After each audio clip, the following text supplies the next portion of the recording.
안녕하세요. 5년이란 세월 참아오다 결국 시어머니하고 대판 싸우고 연 끊고 지내기로 한 30대 중반의 여자입니다. 이게 어디 가서 자랑할 만한 이야기는 아닌 걸 알지만 이렇게 사연을 보내게 된 데에는 이유가 다 있어요. 일단 연 끊고 살겠다는 말은 제가 아니라 시어머니가 먼저 꺼낸 말입니다. 시어머니도 주변 분들한테 제 이야기를 많이 하고 다니셨나 봐요. 다들 하나같이 어디서 저 같은 걸 며느리라고 데려왔냐는 이야기를 하셨다네요. 만천하에 물어봐도 이게 다 제가 자초한 일이고 제 손을 들어줄 사람은 세상 어디에도 없다고 하셨죠. 하지만 저는 여전히 제가 잘하면 잘했지 잘못한 행동 하나 한 게 없다고 생각하거든요. 이미 시어머니와는 연을 끊고 지내게 된 지 벌써 2달이 넘어가지만 남편도 중간에서 난처해야 하는 것 같고 신경 쓰여서 이렇게 제 이야기를 적어보내게 되었습니다. 제 사연 천천히 들어보시고 제가 정말 잘못을 한 건지 한번 객관적인 의견을 부탁드립니다. 만약 제가 잘못한 게 맞다면 당장 날 잡고 시어머니 찾아가 사과를 드릴까 생각 중이거든요. 어디서부터 시작해야 시어머니와 제 관계가 흐트러지게 된 걸 설명할 수 있을지 감도 안 잡히네요. 얼마 전 신우가 출산을 하면서 시어머니의 말도 안 되는 억지 부탁이 연을 끊게 되는데 결정적인 역할을 하게 되었지만 사실 전부터 시어머니와 저 둘 사이에 쌓이고 쌓였던 악감정이 있었어요. 생각해보면 결혼하기 전부터 좋았던 적이 없었던 것 같네요. 남편과는 연애 결혼을 했는데 결혼 준비하면서도 일이 하나 있었어요. 남편과 제가 사회생활을 시작한 시기도 비슷하고 둘이 버는 돈도 비슷했다 보니 결혼 전에 모아놓은 돈의 액수까지 비슷했습니다. 누가 더 해가네 덜 해가네 이야기 나올 것도 없이 말이죠. 그래서 결혼은 반반 결혼을 하기로 했습니다. 그렇다고 해서 양가 지원을 안 받으려고 했던 건 아니에요. 애초에 결혼지원금에 대해서는 시댁에서 먼저 이야기를 꺼냈거든요. 저희 결혼하는데 무려 1억을 지원해 주신다고 했어요.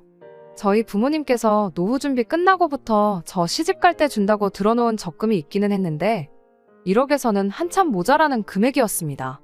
시어머니는 저희 집에서 똑같이 돈을 맞춰오지 않아도 괜찮다고 했는데 저희 친정어머니께서 그럴 수는 없다고 여기저기서 돈을 빌려다가 해주셨어요.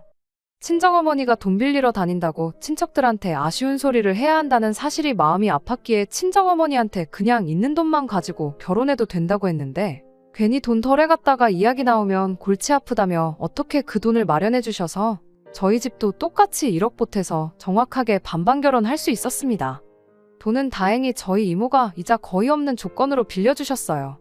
과거에 이모가 저희 부모님께 신세를 졌던 게 많아서 그때 은혜를 갚는 거니 부담 갖지 말라면서 흔쾌히 빌려주셨죠. 저희 친정집이 서울 외곽 쪽에 있는데 의도한 건 아니지만 신혼집을 구하다 보니 친정에서 차로 15분 거리로 비교적 가까운 곳에 아파트를 구하게 되었습니다. 저희들 돈에 양가에서 지원받은 돈 합치면 대출 하나 없이 자가로 들어갈 수 있는 거의 유일한 서울권 아파트였거든요. 물론 찾아보면 더 있기야 하겠지만 동네가 저한테 익숙하다는 것도 장점이면 장점이었고 남편과 제가 출퇴근하기 편한 지하철 노선이 집에서 가까웠다는 것도 마음에 들었어요. 무엇보다 급매로 나온 매물이었는데 집주인분이 빨리 처분하고 싶다고 안에 고쳐놓을 것들도 싹 다 고쳐놓고 리모델링도 새로 싹 해놓았던 집이라 따지고 보면 시세보다 몇천 아끼는 느낌으로 들어갈 수 있는 집이라는 게 마음에 들었습니다. 그렇게 그 집을 신혼집으로 정하고 계약금까지 걸어놨는데 갑자기 시어머니가 말을 바꿔버렸어요. 이유는 신혼집이 처가에서 너무 가까운 거 아니냐는 이유였습니다. 집이 가까울지언정 저희 어머니는 저희 집에 자주 오며 가며 하실 생각도 없는데 그런 건 생각 안 하고 내 돈 1억을 내고 우리 아들 처가살이 시킬 생각 있냐고 신혼집을 친정 근처에다 구한다면 해주기로 한 돈은 안 해주겠다고 나온 거예요. 이미 계약금까지 걸어놨는데 저렇게 나오니 아주 미치고 환장할 노릇이었죠. 시어머니는 지원해주기로 했던 돈을 안 주게 되면 계약금 조금 손해보더라도 저희가 시댁 근처로 신혼집을 구할 거라고 생각했나 봅니다. 애초에 저희가 신혼집 구할 때 시댁 근처 동네도 안 알아봤던 게 아니거든요. 그쪽 동네에서 저희 예산으로 집을 구하려면 꼬마 아파트나 빌라 정도밖에 없었는데 돈 때문에 그 집 들어가 살자니 나중에 처분할 거 생각하면 머리가 아프고 그렇다고 단지형 아파트를 구하자니 돈이 너무나도 모자라서 대출을 크게 받아야 하는 상황이었습니다.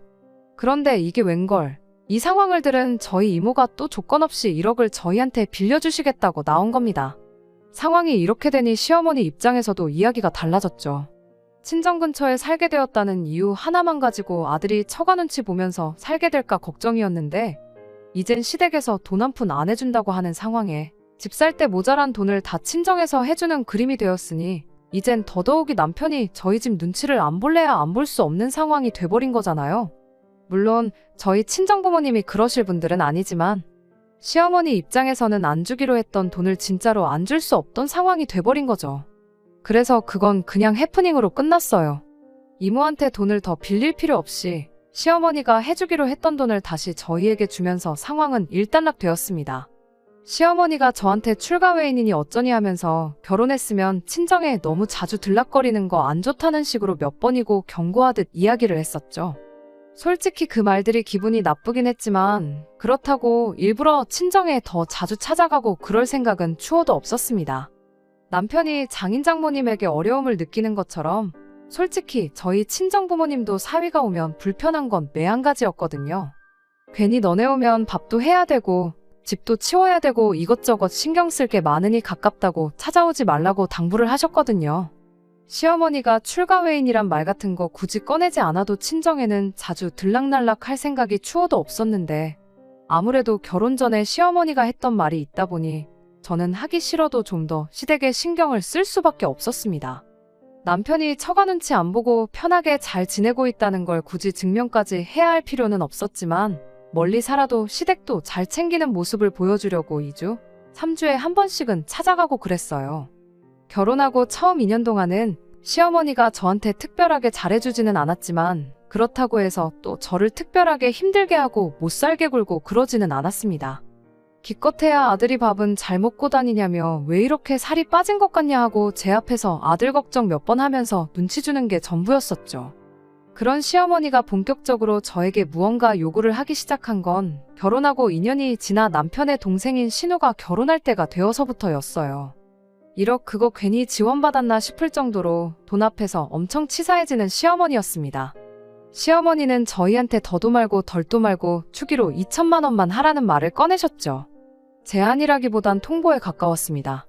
심지어 그 돈을 남편과 제가 공동으로 관리하는 돈에서 내라는 게 아니라 제 돈으로 모자라면 친정돈까지 끌어와서 해야 한다는 식으로 말을 하셨죠. 저랑 남편이 결혼할 때 결혼자금 대부분을 저희 집 사는데 지출을 했다 보니 예단이랑 이런 건 전부 생략을 해버렸었거든요. 그때 당연히 받아야 할 걸 안 받았으니 신우 결혼식에 2천만 원을 요구하는 건 당연한 처사라는 식으로 이야기를 하더군요. 원래 그때 시어머니랑 신우가 받아야 했을 명품들이며 시어머니가 친척분들한테 돌렸을 것들에 이것저것 다 포함해서 말이죠. 애초에 신우하고는 사이가 그럭저럭 괜찮았다 보니 게다가 남편의 하나뿐인 동생이기도 해서 축의로 300만 원 정도 해줄까 생각을 하고 있었어요. 남편 돈 200에 제 돈 100 해서 말이죠. 못해도 신혼집에 75인치짜리 TV 하나는 해주자. 이런 걸 남편하고 상의하고 있었는데 막상 시어머니가 저렇게 대놓고 예단이 어쨌니 저쨌니 2천만 원을 친정돈 합쳐서 주니마니 이러고 계시니 TV는커녕 단돈 20만 원도 해주기 싫어지더라고요. 그래서 시어머니한테 예단 안 해온 거 해드리는 셈치고 제 돈으로 2천만 원 흔쾌히 해주겠다고 했어요. 대신 저도 못 받은 예물 받아야겠다고 말했어요. 예단 예물 원래도 주거니 받거니 하는 거 아니냐고. 그러니 저도 이참에 어머님 돈으로 머리부터 발끝까지 다 금으로 도배를 해봐야겠다고 했죠. 금이면 나중에 값도 오를 수 있으니 투자한다는 개념으로 생각해보니 결코 손해보는 장사는 아니라고 생각했죠. 그런데 시어머니는 막상 예물에 대해서는 아무런 생각도 안 해보셨나 봐요. 예물 이야기가 나오니 그 뒤로 신우 축의금에 대해서는 입도 뻥끗 안 하시더라고요. 시어머니만 가만히 계셨다면 저도 손이 작은 사람은 아니니 신우가 못해도 저희한테 TV 하나는 받았었을 거예요. 그런데 뭐 좋은 걸 해주자니 괜히 시어머니 때문에 해주는 것 같아서 더 해주기 싫더라고요. 그래도 신우는 거기서 잘못한 건 없었으니 그냥 절충해서 100만 원 축의해주고 끝냈습니다. 신우가 저희 결혼할 때 10만 원 해줬던 걸 10배로 돌려받았으니 신우도 불만 하나 없어 보였어요. 오히려 신우한테 뭘 그렇게 많이 주셨냐고 고맙다는 연락까지 왔으니까요. 시어머니 때문에 많이 줄은 거라고 말해줄까 말까 하다가 이간질까지 하고 싶지는 않아서 말았습니다. 아마 이때부터였을 거예요. 시어머니가 본격적으로 저를 못 살게 굴겠다 작정했구나 느낀 게 말이죠. 없던 집안 제사까지 만들고 평생을 사드시던 김치도 직접 담궈 드시기 시작했죠. 왜 며느리들이 다들 스트레스 받아 한다는 것들이잖아요. 하지만 김장이나 제사가 앞으로 평생 하라면 정말 스트레스 받는 일일지는 몰라도 사실 저한테는 당장 그렇다 할 큰 타격이 없었어요. 1년에 그런 큰 행사가 몇 번이나 된다고 그때 잠깐 고생하는 게 힘들 게 뭐가 있겠어요. 오히려 괜히 김장한다고 미리미리 배추도 절여 놓으시고 제사 때문에 미리미리 재료도 준비하고 해야 하는 시어머니가 힘들면 더 힘들었지. 하루 잠깐 가서 고생하고 오는 건 저한테는 그 어떤 문제도 되지 않았습니다. 오히려 제사 끝나면 끝나는 대로 며칠치 반찬거리 챙겨오고 김치도 김치냉장고 가득 채워 1년치 먹을 만큼 가져왔었으니 1년에 몇 번 안 되는 그런 시댁 행사 참여하는 게 힘들고 짜증난다기보단 즐겁기까지 했어요. 막상 제가 너무 재밌어하는 반응을 보이니 제사랑 김장도 얼마 안 가서 그만두시더라고요. 제사야 뭐 남의 집 후손인 제가 나서긴 그런데 김치는 또 담궈 먹다가 다시 사 먹자니 아쉬워서 김장철만 되면 제가 일부러 시댁에 절인 배추 주말에 배달 주문해놓고 도착하는 날에 시댁 찾아가 김장하자고 일부러 하고 그랬어요.